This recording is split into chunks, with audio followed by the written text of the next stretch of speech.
ऋषि मतंग के आश्रम में माता शबरी से भेंट करने के पश्चात श्री राम और लक्ष्मण पंपा सरोवर के दक्षिण दिशा की तरफ ऋषि मुख पर्वत की ओर महाबली वानर सुग्रीव की खोज में चल पड़ते हैं।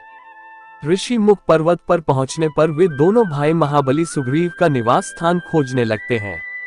इसी दौरान महाबली सुग्रीव का एक गुप्तचर उन्हें छिपकर झाड़ियों में से देख रहा होता है।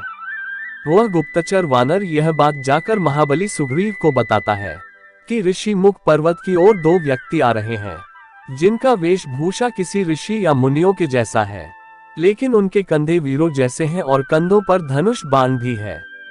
ये जानकारी मिलने के पश्चात सुग्रीव के मंत्रीगण, जिनमें एक ऋषभ जामवंत, एक वानर गुप्तचर, सेनापति वानर नल और नील के साथ साथ महाबली अनजनी पुत्र हनुमान भी थे, वे इस बात पर चर्चा करते हैं कि दो व्यक्ति धनुष बाण लिए ऋषि मुख पर्वत की ओर क्यों आ रहे हैं।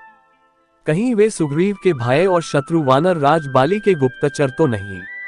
तब उनमें से सबसे वृद्ध जामवंत जी कहते हैं कि यदि वे गुप्तचर होते तो उनके कंधे पर धनुष बाण नहीं होते। कुछ का यह मानना था कि वे दो व्यक्ति राजा बाली के विशेष सैनिक हो सकते हैं, जो सुग्रीव को मारने के उद्देश्य से आए हो।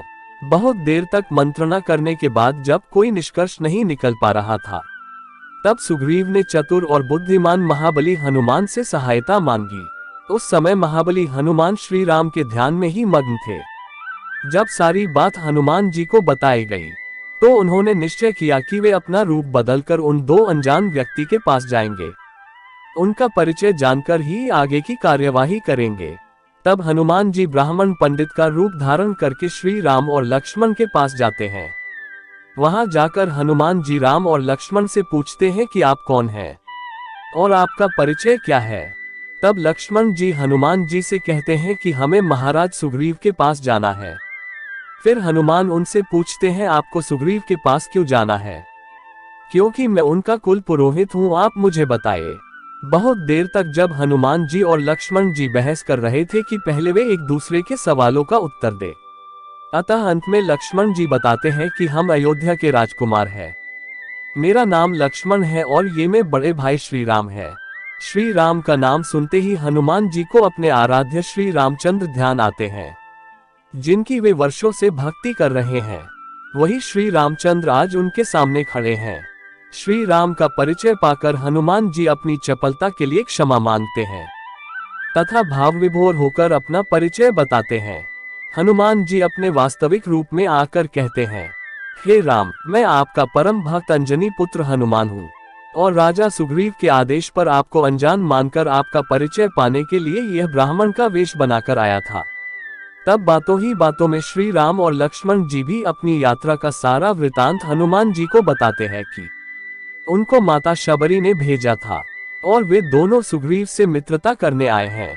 रावण द्वारा सीता हरण की बात सुनकर हनुमान जी सुग्रीव की आत्मकथा भी श्री राम लक्ष्मण को बताते हैं कि हमारे राजा सुग्रीव की पत्नी भी उनसे छिन चुकी है, अतः वे आपकी वेदना को समझ सकते हैं, जिससे आप दोनों एक दूसरे के लिए कल्याणकारी सिद्ध होंगे। तब हनुमान जी राम और लक्ष्मण को सुग्रीव के निवास स्थान पर चलने के लिए कहते हैं, लेकिन वहां का रास्ता काफी दुर्गम होने के कारण हनुमान जी विराट रूप बनाकर श्री राम लक्ष्मण को अपने कंधों पर बिठाकर हवा में उड़ते हुए सुग्रीव के पास ले जाते हैं।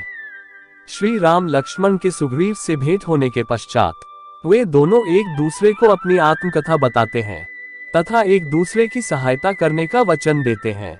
वहीं पर हनुमान जी लकड़ी द्वारा अग्नि प्रकट करके राम और सुग्रीव को मित्रता की शपथ लेने के लिए कहते हैं। सुग्रीव और श्री राम की मित्रता होने के पश्चात सुग्रीव श्री राम से कहते हैं कि है मित्र, हनुमान ने हमें आपकी पत्नी सीता के हरण का सारा वृतांत बताया है, इसलिए मैं माता सीता की खोज करने में आपकी पूरी सहायता करूंगा। जब आपका कार्य सफल हो जाएगा तो मित्रता है तो आपसे भी अपना कार्य सिद्ध करवाने की आशा में रखता हूँ। सुग्रीव के बातें सुनकर श्री राम कहते हैं कि हे मित्र, मित्रता का अर्थ यह नहीं है कि पहले आप मेरा कार्य करें और बाद में मैं आपका कार्य करूं। मैंने आपसे मित्रता की है, इसलिए मेरा पहला धर्म यही है कि मैं पहले आपकी समस्या तथा कष्टों का समाधान करूं। हनुमान जी ने आपके भाई बाली और आपकी शत्रुता के बारे में मुझे पहले ही बता दिया है और बाली ने आपके साथ अन्याय किया है। इसलिए आपका मित्र होने के नाते पहले मैं आपको आपकी पत्नी तथा खोया हुआ राज्य वापस दिलाऊंगा। मैं आपको यह वचन देता हूँ कि बाली कल का सूर्यास्त नहीं देख पाएगा। और अंत में श्री राम कहते हैं कि मेरे रघुवंश की यहाँ परंपरा रही है कि रघुकुल रीत सदा चली आई, प्राण जाए पर वचन ना जाए। इसलिए मैं अपने प्राण देकर भी अपने वचन को निभाऊंगा।